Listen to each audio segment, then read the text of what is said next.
자, 이번 영상에서는 이슬람 문화의 형성과 확산을 보겠습니다. 교과서 64에서 71페이지 펴시고요. 64페이지 먼저 펴봅시다. 자, 먼저 이슬람교라고 하는 이 종교에 대해서 한번 설명을 하고 넘어가야 될 것 같아요. 우리 흔히들 이슬람교는 많이 들어봤겠지만 우리가 생각하는 이슬람교 하면 되게 폭력적이거나 아니면 우리 막 아예 다 우리가 흔히 생각하는 기독교와는 아예 다른 종교로 생각을 하는 경우가 있는데 우리 이슬람교에 대해서 이런 신이라고 하는 존재를 바탕으로 한번 설명을 해줄게요. 사실 이슬람교는요 신을 믿고요. 이 신은요 우리가 생각하는 유대교, 기독교, 이슬람교에서 믿는 모든 신은 같은 신입니다. 유대교와 기독교에서는 이 신을 갓이라고 부르는 거고요. 특히나 우리나라에서는 이제 하나님이라고 부르는 그 신이죠. 하나님 혹은 하느님. 이건 뭐 성당이나 기독교나 이 그냥 용어의 차이니까 같은 말입니다. 서양에서 말하는 그 God을 우리나라에서는 하나님 혹은 하느님이라 부르는 거고요. 그리고 이슬람에서는 그거를 이슬람 말로 알라라고 부르는 거죠. 다 똑같습니다. 유일한 신이라는 뜻이고요. 유일한 신. 그래서 유대교와 기독교와 이슬람은 모두 같은 신을 모시는 종교다라는 거 알고 있으면 될 것 같아요. 여기 보이는 왼쪽에서 오른쪽의 순서가 이 종교가 생기게 된 순서이고요. 그럼 무슨 차이가 있냐? 여기에서는 이 예수님이라고 하는 이 존재에 대해서, 이 분에 대해서 어떤 식으로 생각하냐가 다릅니다. 우선 우리가 알고 있는 이 기독교에서는 예수님을 신으로서 여기죠. 메시아라고 하는 인간을 구원해줄, 인류를 구원해주는 메시아로 여깁니다. 자, 그런데 유대교에서는 이 구원자로서의 메시아는 구원자라는 뜻이고요. 인류를 구원해줄, 우리 인간들을 구원해줄 구원자로서 예수 그리스도를 믿는 게 기독교라면 유대교에서는 예수를 믿지 않아요. 예수는 메시아가 아니다라고 얘기를 합니다. 그리고 이슬람에서는 똑같이 예수는 메시아가 아니다. 그럼 뭐야? 이슬람에서는 그냥 예언자, 선지자 정도로 생각을 하고요. 이 땅에 온 마지막 예언자를 이슬람에서는 무함마드로 봐요. 그래서 이런 차이가 있습니다. 예수님에 대한 인식, 견해 차이가 이렇게 종교를 다르게 만들었고, 그래서 각각의 교리가 조금씩 다르게 되는 거죠. 자, 이렇게 상식 하나 알아가고 넘어갑시다. 유대교, 기독교, 이슬람교는 같은 신을 모시는 종교였다. 단 예수님에 대한 관점의 차이가 달라서 이렇게 갈라졌다라는 거죠. 자, 나중에 우리 기독교에서 이렇게 갈라지게 되는 다른 종교들도 보게 될 거야. 자, 우리 첫 번째 학습 목표입니다. 이슬람교를 바탕으로 한 이슬람 제국의 성장 과정을 설명한다. 자, 이슬람교가 뭔지는 알았어. 그럼 이슬람교를 바탕으로 한 이슬람 제국, 이슬람의 큰 국가들을 한번 볼 겁니다. 자, 먼저 볼게요. 아라비아 반도의 상황 1회. 이슬람교가 생기게 되기 전에, 이슬람교가 생기기 전의 상황입니다. 아라비아 반도라고 하면요. 지금 여기가 그리스고요. 여기가 이집트고요. 여기는 비잔티움 제국이죠. 그리스, 이집트. 그리고 이 지역이 아라비아 반도가 되는 거죠. 우리가 주목해야 되는 지역은 메카, 메디나입니다. 메카와 메디나라고 하는 이 도시를 주목해야 돼.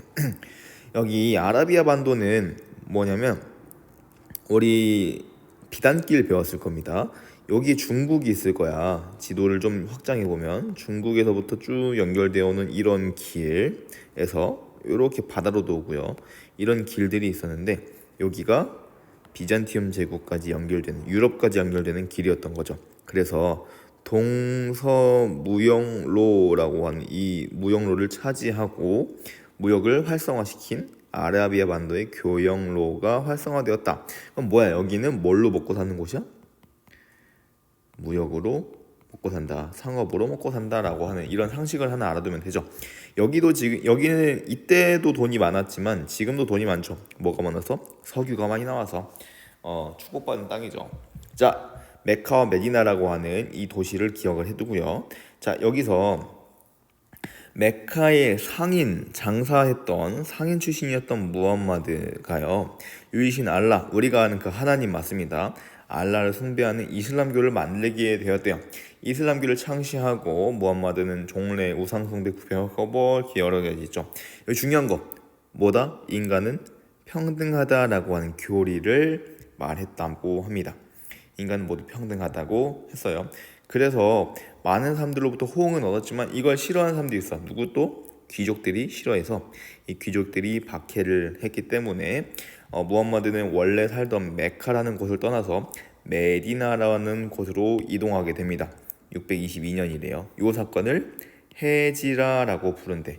헤지라는 오른쪽을 볼까요? 오른쪽에 보면 성스러운 이주라는 뜻을 가지고 있대요. 그리고 이 헤지라라고 하는 성스러운 이주, 무함마드가 귀족의 박해를 피해서 메카에서 메디나로 이동했던 이 사건을 622년을 이슬람에서는 기원으로 칩니다. 우리 기원 배웠다, 그렇죠? 기원. 우리나라, 그러니까 우리는 서양의 기원을 쓰고 있고요. 서기는 누구 탄생 기준? 예수를 탄생으로 한다면 헤지라를 기준으로 하는 건 이슬람교였다. 그래서 이슬람의 달력에서는 우리보다 622년이 적어지는 거죠. 지금 이슬람에서는 그러면 1404년이 되는 거죠. 이렇게 됩니다.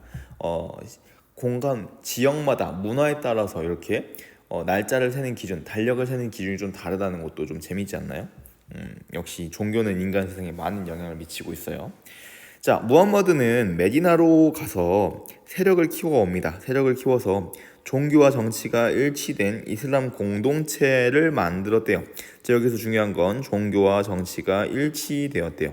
그래서 종교와 정치가 일치되었다는 건 이따가 보게 될 텐데, 종교와 정치가 분리되었다라고 한다면요, 이건 신의 세계인 종교와 인간 세계인 정치가 분리되거나 일치되거나 이 차이인 건데, 우리는 유럽에서 한번 배웠다. 신의 세계와 인간 세계가 구분되어 있었던 거. 유럽에서는 신의 세계를 누가 다스렸어요? 교황이 다스렸죠. 이제 다 알 거야. 인간 세계는 황제가 다스렸죠. 근데 여기 이슬람교는 어떻다는 거야? 이게 구분이 없다는 거죠. 다 교황이 황제이고 황제가 교황인 거죠. 자, 어쨌든 이렇게 해서 메카로 돌아오고 나서 이슬람교를 성장시키게 됩니다. 자, 메카에서 메디나로 이동한 사건, 이게 헤지라라고 했고요. 이슬람력의 기원이라고 합니다. 자, 오른쪽 그 페이지 65페이지를 보면 이런 그림이 있을 겁니다. 여기 보면 가브리엘이라고 하는 천사의 계시를 받아서 새로운 종교 이슬람교를 만들게 되는 장면이고요. 그리고 메디나로 이동했던 헤지라로 이동한 이유는 뭐였어? 메카의 귀족들이 반대했기 때문에.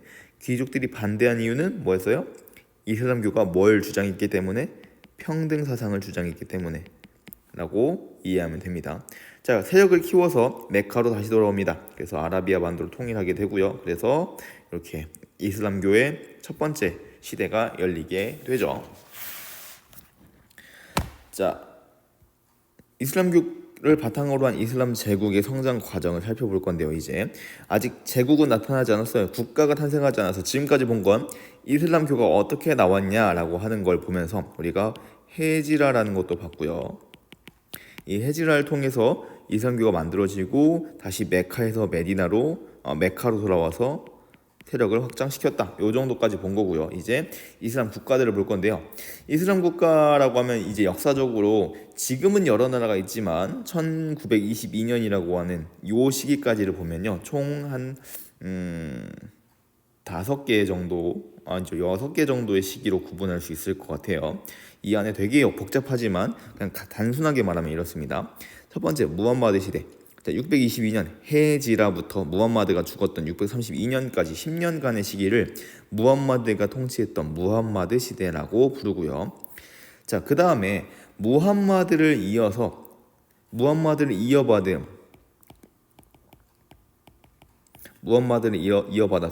정치와 종교를 모두 다스렸던 사람을 뭐라 불렀냐면 칼리프라고 불렀어요. 그래서 칼리프를 선출해서 칼리프들이 다스렸던 시대를 여기 정통 칼리프 시대라고 합니다. 그래서 이게 한 30년 정도가 됩니다. 632년부터 661년까지. 자, 그런데 이 칼리프들 사이에서 갈등이 생겼어요. 약간의 왕위 계승 싸움이라고 해야 될까? 그래서 뭐 아들이 있었고 조카가 있었고 얘네 둘이 싸워가지고 누가 이기고 이렇게 됐던 상황이 있습니다. 그래서 이긴 사람이 우마이야 왕조, 우마이야 가문이 이겼거든. 그래서 우마이야 왕조가 세워지고요. 그리고 아바스 왕조가 세워지게 됩니다. 우마이야 왕조를 멸망시키고 다시 생기게 된 아바스 왕조. 자, 아바스 왕조 시대에 등장했던 좀 특이한 나라들인데 이제 튀르크라고 하는, 지금으로 치면 튀르키예라고 할 수 있는 건데, 이 튀르크 제국이 생겨나게 되고요. 여기부터는 칼리프가 원래 정치와 종교를 모두 관장했는데 술탄이라고 있죠. 술탄이 생겼어. 얘는 이제 술탄이 정치를 지배하게 되는, 다시 정치와 종교가 분리되는 시기가 되게 됩니다. 그래서 아바스 왕조가 있고 셀주크 튀르크가 있는데 여기 보면 시대를 보면요, 연도를 보면 겹쳐요. 그쵸? 요 중간에 얘가 이렇게 들어가게 되겠죠. 이게 왜 그러냐면 아바스 왕조에서는 칼리프, 종교적인 권위를 가지고 셀주크 튀르크에서는 술탄의 권위를 가졌기 때문에 그렇습니다. 나중에 우리 셀주크 튀르크는 어디서 볼 거냐면 십자군 전쟁에서 보게 될 거야. 자, 여기는 그냥 참고로 알아두고 지금 집중해야 될 부분은 여기까지입니다. 아바스 왕조까지, 무함마드 시대부터 정통 칼리프 시대, 우마이야 왕조, 아바스 왕조까지가 우리가 지금 봐야 할 시대입니다. 자, 하나씩 볼게요. 정통 칼리프 시대입니다. 교과서 66페이지이고요. 자, 무함마드가 죽고 나서 그의 후계자이자 이슬람 세계의 지도자를 선출 때 그게 칼리프였고요. 방금 설명한 대로 칼리프는 종교적 지도자이면서 정치 지배자였다라고 얘기를 합니다. 그래서 합의를 통해 선출된 시대를 정통 칼리프 시대라고 부른대요. 자, 그런데 이때 여기 교과서는 안 쓰지만 하나만 알아둡시다. 이때 정통 칼리프 시대 때 영토가 많이 커지고 이슬람 세계가 많이 확장됩니다. 이슬람 세계가 많이 확장하면서 이슬람교가 많이 확대되는데 그 이유가 뭐였냐면, 이때는 왜 그랬냐면 이슬람교를 믿지 않는 사람들에게 이 사람들은 이슬람교를 믿어라고 강압적으로 한 게 아니라 이 사람들은 관용을 펼쳤습니다. 관용 정책을 피면서 이슬람교 믿으려면 믿어. 근데 믿으면은 세금을 좀 줄여줄 수 있어요라고 혜택을 주면서 좀 관용적으로 베풀었던 거죠. 이게 정통 칼리프 시대였고 이때는 관용 정책을 베풀어서 이슬람교의 교세가 확장될 수 있었다라고 하고요. 자, 이제 우마이야 왕조로 갑시다. 자, 4대 칼리프, 정통 칼리프의 마지막이었던 알리라는 사람이 죽고 암살됩니다. 그리고 나서 싸우다가 우마이야 왕조, 우마이야 가문이 칼리프의 지위를 계승하게 돼요. 그래서 우마이야 왕조가 열리게 되고요. 자, 이 우마이야 왕조 시대에는 되게 많이 더 정복 전쟁을 많이 펼치게 됩니다. 자, 그런데 얘네들은 조금 달랐어요. 아까 정통 칼리프 시대에는 관용 정책을 폈다고 했죠. 그런데 얘네들은 아랍인 중심, 아랍인이라고 하면 이슬람교를 믿는 사람들인 거죠. 아랍인 중심, 이슬람교를 믿는 사람들이라기보다는 아랍 문화권에 있는 사람들, 아랍인 중심 정책을 피면서 세금을 더 걷고 관직 진출도 막는 차별 정책을 펼칩니다. 자, 그러다 보니까 불만이 커졌겠죠. 그래서 이 불만을 가졌던 사람들이 아바스 가문을 이용해 아바스 가문이 주도해서 아바스 왕조를 열게 됩니다. 자, 여기서 우리가 알 수 있는 건 우마이야 왕조는 아랍인 중심 정책을 피면서 차별 정책을 폈다. 그래서 아바스 가문이 들고 일어나서 아바스 왕조를 열었다라고 하는 거죠. 자, 여기 봅시다. 여기 보면 무함마드 사망 여기 이슬람 제국의 시기마다의 어떤 영토가 나타나게 되는데요. 여기 보면 아라비아 반도 여기까지를 장악한 게 무함마드 사망 때까지고요. 그 다음에 요 약간 연한색으로 돼 있는 게 정통 칼리프 시대까지, 그리고 우마이야 시대에는 지금 스페인까지 이렇게 먹게 되었죠.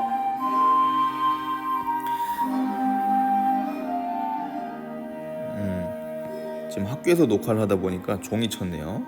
자, 다시 영토가 이렇게 넓어졌습니다. 그리고 탈라스 전투라고 하는 것도 하나 그냥 보고만 넘어갑시다.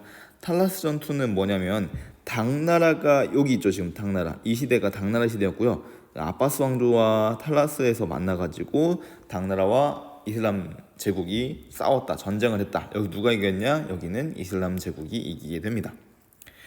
자, 아바스 왕조입니다. 아바스 왕조는요, 우마이야 왕조를 뒤집어 엎고 일어난 나라였는데, 여기 보자. 우마이야 왕조에서는 아랍인 중심 정책, 즉 차별 정책을 펼쳤다면 아바스 왕조는 좀 달랐어요. 얘네들은 차별 정책이 아니라 아랍인이 아니어도 중요한 관직을 허용하고요. 그래서 차별을 폐지했다라고 하는 게 중요한 내용이죠. 자, 그리고 탈라스 전투에서 당나라에 승리하게 되고요. 비단길, 중요한 거 나왔죠. 비단길을 통해서 동서교육을 주도해서 경제적으로 번영하게 되었다라고 얘기를 합니다. 비단길을 가지고 있는 세계가 이 시대에 경제력을 가지고 있었다라고 해도 과언이 아닐 겁니다. 자, 요게 이제 이슬람 제국의 성장 과정이었어요. 한번 정리를 해보자면, 자, 처음에는 무함마드가 통치하던 무함마드 시대가 있었고요. 무함마드 시대. 그 다음에 무함마드가 죽고 나서 무함마드의 후계자를 선출해서 계승하게 한 건 언제였냐면 정통 칼리프 시대였습니다. 정통 칼리프 시대에는 얘네들이 이슬람교를 확장시키기 위해서 어떻게 했냐면 관용 정책을 폈어요. 관용을 베풀었다. 이슬람교를 믿지 않는 사람들에게도 관용을 베풀어서 이슬람교를 믿게 했다. 자, 그런데 이게 반대로 된 건 언제였냐면은 우마이야 왕조였죠. 우마이야 왕조 때는 차별 정책을 피고요. 다시 아바스 왕조가 되면은 다시 관용 정책으로 돌아서게 되죠. 자, 이렇게 해서 이슬람 제국이 큰 영토를 가져가면서 성장할 수 있었다라고 하는 걸 배웠습니다. 자, 그러면 이제 다음 영상부터는 이슬람교가 빠르게 퍼져나갈 수 있었던 역사적 배경을 한번 알아볼게요. 이거는 이미 우리가 배운 것 같아. 관용이라는 키워드가 될 텐데 이거 다음 영상에서 확인하게 되겠습니다.